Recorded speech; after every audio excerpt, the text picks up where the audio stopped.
Yang lain Urwah bin Zubair rahimahullah. Urwah bin Zubair juga adalah salah satu orang yang sangat luar biasa, terkenal dengan kesolehannya.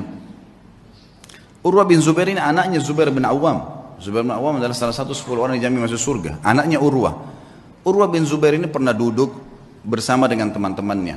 Ada Abdullah bin Zubair, saudaranya sendiri, ya, yang terkenal. Abdullah bin Zubair salah satu perawi hadis, ya, yang terkenal nanti sempat jadi khalifah beberapa saat. Kemudian ada Abdul Malik bin Marwan.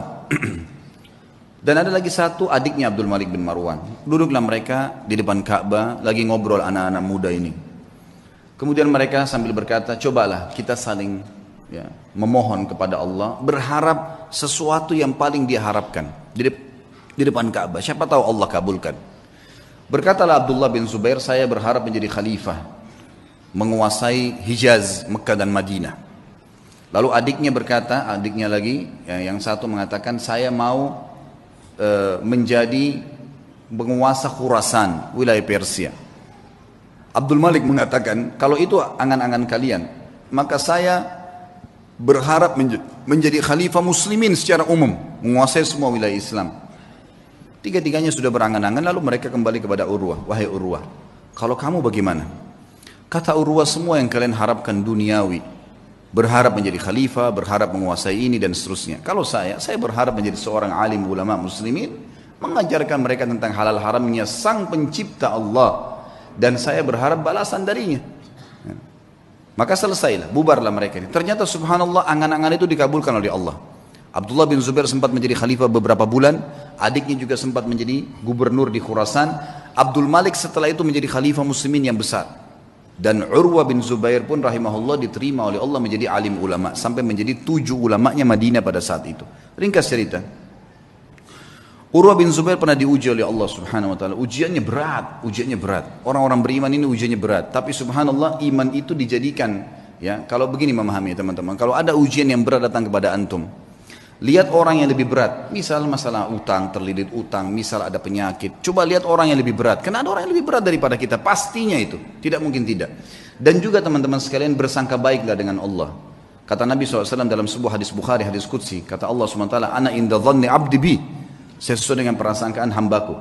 Maka kita harus tahu teman-teman sekalian, kalau Allah sedang mencoba kita, berarti dengan cobaan tersebut Allah sedang mencintai kita. Karena kalau tidak sedang dicoba, kita akan jauh dari ibadah.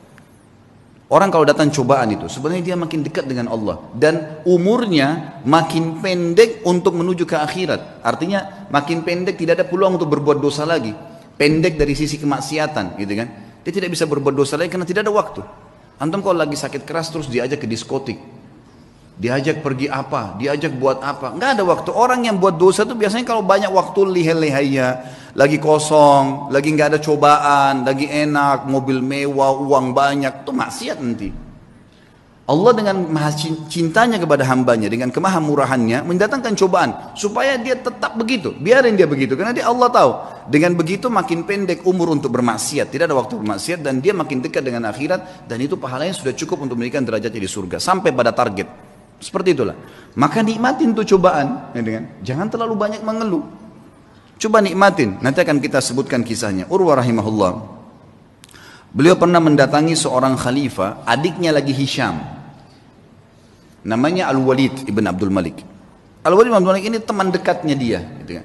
Jadi khalifah setelah kakaknya meninggal. Kemudian datanglah, diundanglah Urwah bin Zubair ini rahimahullah dari Madinah datang ke Irak, di Damaskus waktu itu. Dia bawa anak laki-lakinya teman-teman sekalian. Anak laki-lakinya ini anak laki-laki yang sudah hafal Quran, umurnya sekitar 20 tahun, dibawa sama Urwah, dan ini mau dicetak jadi kadernya dia. Dan waktu itu kebetulan tidak ada anak laki-lakinya kecuali ini, satu orang. Dia punya 4 orang anak, 3-nya perempuan. Dia banggakan anaknya, dibawalah sama dia.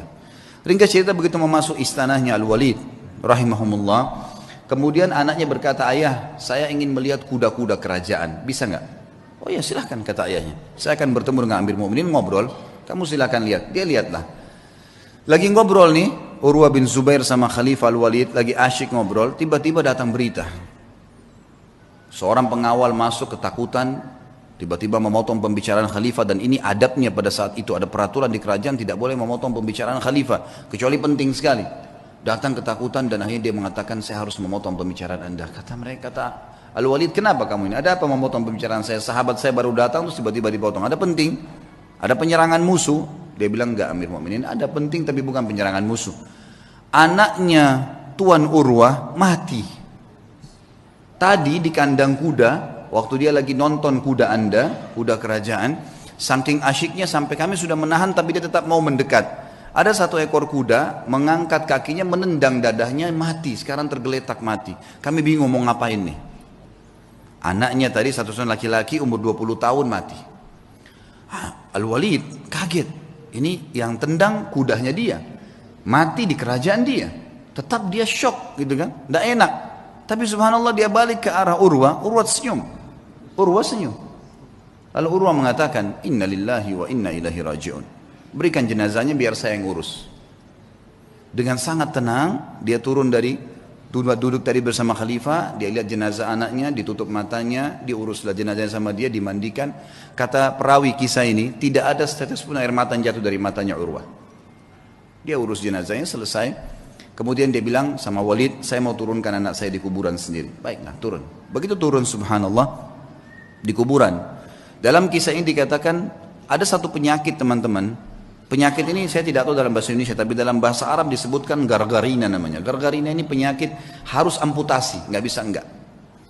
Kalau kena itu biasa ada di jenis-jenis tanah tertentu. Jadi orang turun tidak pakai sendal di zaman dulu itu bisa kena dan itu tidak ada obatnya zaman dulu. Harus dipotong. Dia membusuk tiba-tiba kakinya. Urwah rahimahullah begitu turun, taruh jenazah anaknya, begitu sudah keluar, pas keluar kakinya kena gargarina itu. Kena penyakit, tiba-tiba membusuk, ya kalau kita mungkin bonyok gitu ya, sudah mulai menghitam, tiba-tiba dalam sekejap. Lalu waktu Urwah mau jalan nggak bisa, dicek ada tabib, ada Walid datang situ, khalifah juga lihat ini kenapa nih, panggil tabib, kata ini kena gargarina. Apa solusinya? Harus dipotong. Dalam waktu yang sama nih, anaknya baru mati ditendang kuda, dikubur pada saat itu, dia pun kena penyakit ini, harus potong kakinya. Amir Mu'minin Walid bilang, coba tanya jalan keluar ada obat, nggak ada. Ini nggak ada lain. Baiklah. Kata Urwah waktu ditanya, bagaimana Urwah? Senyum. Inna lillahi wa inna ilaihi raji'un. Udahlah, potong aja. Potong kaki ini, bukan potong daging biasa. Ya, potong aja. Baiklah. Kata Amir Mu'minin, baiklah kalau gitu. Sampai taruh Urwah bin Zubair di ruangan yang paling leks di istana ini. Dan lakukan pemotongan di sana. Taruhlah sebuah tempat yang mewah segala, tabibnya datang. Tapi dia bilang, wahai Tuan Urwah, kita ini akan memotong daging Anda dan tulang Anda. Tradisi kami adalah harus pasien mabuk, minum khamr, tidak sadar, baru kami potong. Kalau enggak bisa. Kata Urwah, demi Allah saya tidak pernah nyentuhkan setetes pun di tenggorokan saya yang haram. Masa sekarang saya mau, begitu cobaan datang saya mau pakai minum ini? Enggak bisa. Lalu apa solusinya? Pokoknya jangan pakai ini. Musyawarah sama Walid, ya Amir Mu'minin, bagaimana nih? Tamu Anda nggak mau minum khamr, kita nggak ada solusi lain. Pikirin cari jalan keluar, tapi yang penting aman. Gak lama kemudian datang tabibnya bawa 10 orang laki-laki semuanya bodyguard, kekar semua badannya. Kata Urwah, untuk apa nih? Untuk pegang Anda nih. Nggak ada solusi lain, harus pegang, nggak boleh bergerak. Ini daging sama tulang saya akan potong. Gerak sedikit ini sudah salah.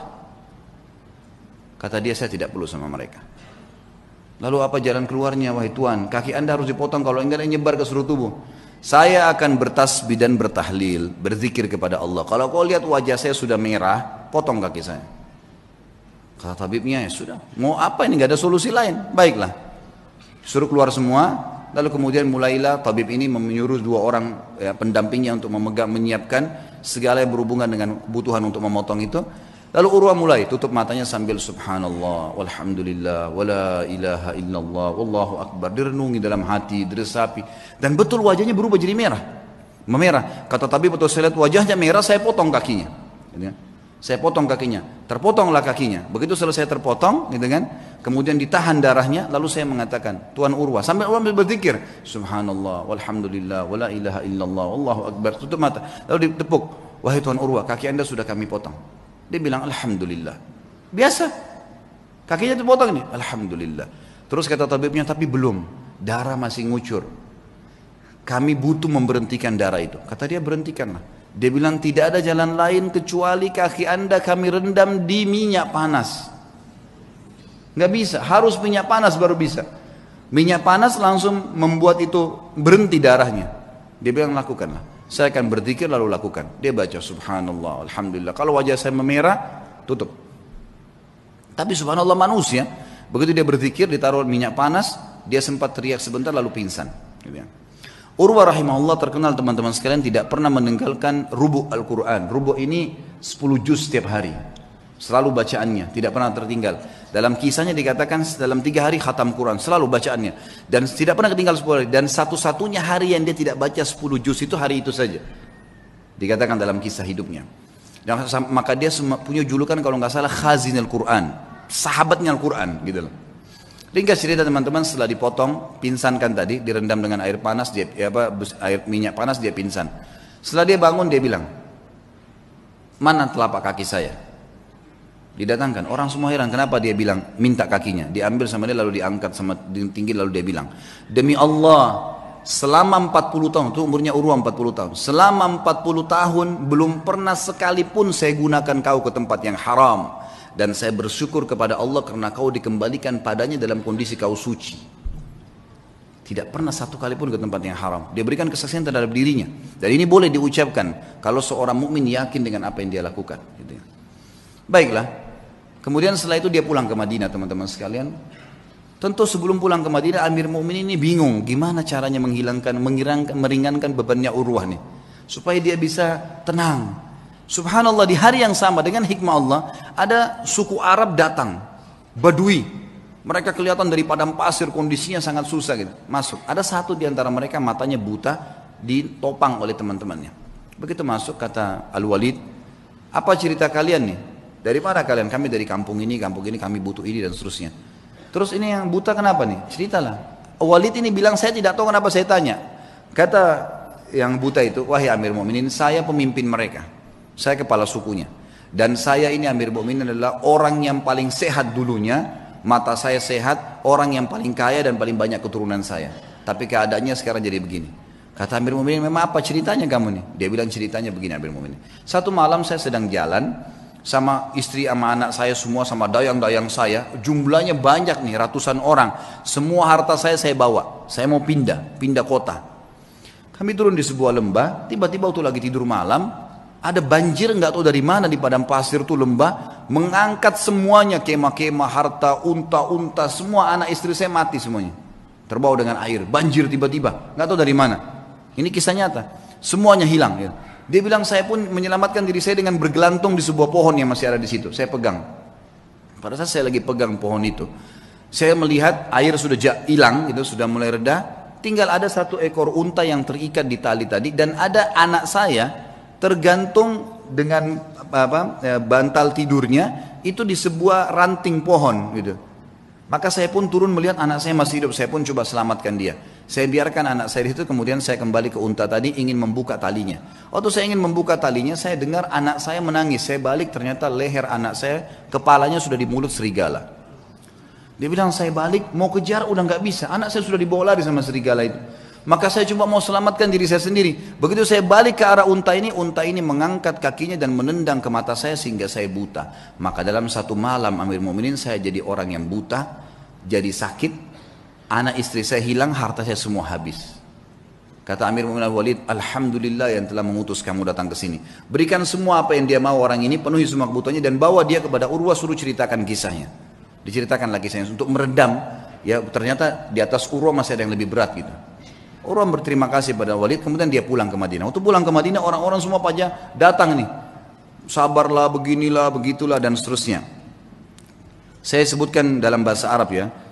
Kemudian pada saat orang banyak mengatakan kepadanya, sabarlah dan seterusnya, lalu dia mengatakan pada tamu-tamunya, La yakhluwannakum ma taraun. Jangan sampai kalian merasa sedih dengan apa yang kalian lihat. Atau kalian mungkin menganggap ini sesuatu yang berat. Faqad wahaballahu azza wa jalli arba'a minal banin. Sesungguhnya Allah mengaruniakan saya 4 anak. Fa akhadha wahidan, dia mengambil 1, wa abqali 3 dan masih memberikan saya 3. falahul hamd, maka saya bersyukur dengan itu, dengan matinya anak saya. Wa a'tani arba' minal atraf, dan memberikan kepada saya 4, 2 tangan 2 kaki. Fa akhadha minhu wahidan, dan dia cuma ambil 1 saja. Wa abqali 3 falahul hamd, dia meninggalkan 3, saya bersyukur dengan itu. Kakinya dipotong bisa bersyukur, luar biasa ya. Fa wallahi, demi Allah, dia bilang, dia motivasi dirinya dan juga motivasi kepada orang yang dengar. Lau akhadallahu minni qalila, kalau seandainya Allah mengambil sedikit dari saya, faqad abqali katsira, dia telah meninggalkan buat saya hal yang banyak. Fa in ibtalani marrah, kalau dia coba saya dengan 1 kali, faqad talama afani marrat, dan dia telah memaafkan saya dan menyelamatkan saya dalam banyak kejadian yang lain. Semua orang pun akhirnya berterima kasih pada Urwah, dan akhirnya mereka pergi. Dan beliau berkata kepada anak-anaknya pada saat itu, untuk menjelaskan apa yang membuat dia kekar seperti itu. Ya baniyah, wahai anak-anakku, yang masih hidup ada 3 orang, ada istrinya, semua keluarganya masih ada. Ta'allamul ilm, belajarlah ilmu agama yang benar. Wa'tuhu haqqah, dan lowongkan waktu untuk itu, kasih haknya. Jangan cuma anggap remeh kapan ada waktu ta'lim, enggak. Lowongkan waktu, harus setiap hari dengar ilmu. Innakum in takunu sighara qaumin, kalau seandainya hari ini kalian menjadi orang yang kecil, fa'asallahu an yaj'alakum bil ilmi kubara'al qaum, maka satu waktu pasti Allah jadikan kalian orang yang besar karena ilmu itu.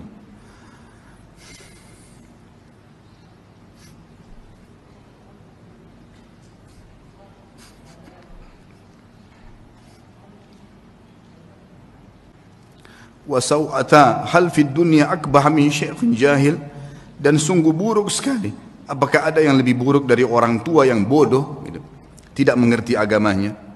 Lalu beliau berkata juga, iyyakum antaraw sadaqata annaha sadaqatun bal i'tabaruha hadiyah, hati-hati jangan pernah kalian melihat amal yang kalian kerjakan atau sedekah yang kalian keluarkan adalah sedekah yang kalian anggap remeh, tapi jadikanlah sedekah itu sebagai hadiah tahdilillahi azza wajal, yang kalian berikan hadiah kepada Allah subhanahu wa ta'ala. Wala yahdiyanna ahadukum lillah, dan janganlah kalian memberikan hadiah sesuatu untuk Allah. Yastahi an yahdiyahu li azizil qaum, yang dia malu untuk memberikan kepada terhormatnya kaum atau pejabatnya satu kaum. Fa inna Allah azza wa jalla azzu wa akramul kurama, karena Allah itu adalah zat yang paling pantas untuk dimuliakan, dan dia adalah zat yang paling layak dan paling pantas untuk memberikan balasan yang lebih mulia. Wa haqqu an takhtar li hadiyatikum, dan yang paling pantas kalian berikan hadiah yang terbaik dari kalian. Kemudian beliau mengatakan, ya baniyah, wahai anak-anakku, idza ra'aitum min rajulin fi'latal khair, kalau kalian melihat dari seseorang perbuatan baik darinya, fa'ammilu bihi khaira, maka pasti jadikan orang itu baik, sangka baiklah kepada orang itu. Wa in kana fi nadarin nasi rajulus su', walaupun dia di mata orang dianggap buruk, fa innalaha akhwatun amsalihha, karena perbuatan baiknya itu pasti punya saudara-saudara kebaikan yang lain. Wa idza ra'aitum min rajulin fi'latal syarr, kalau kalian melihat perbuatan buruk dari seseorang, laki-laki atau seseorang, fahdharuhu, hati-hatilah dari orang itu. Wa in kana fi nadharin nasi rajulun khair, walaupun di mata manusia dia adalah orang yang baik.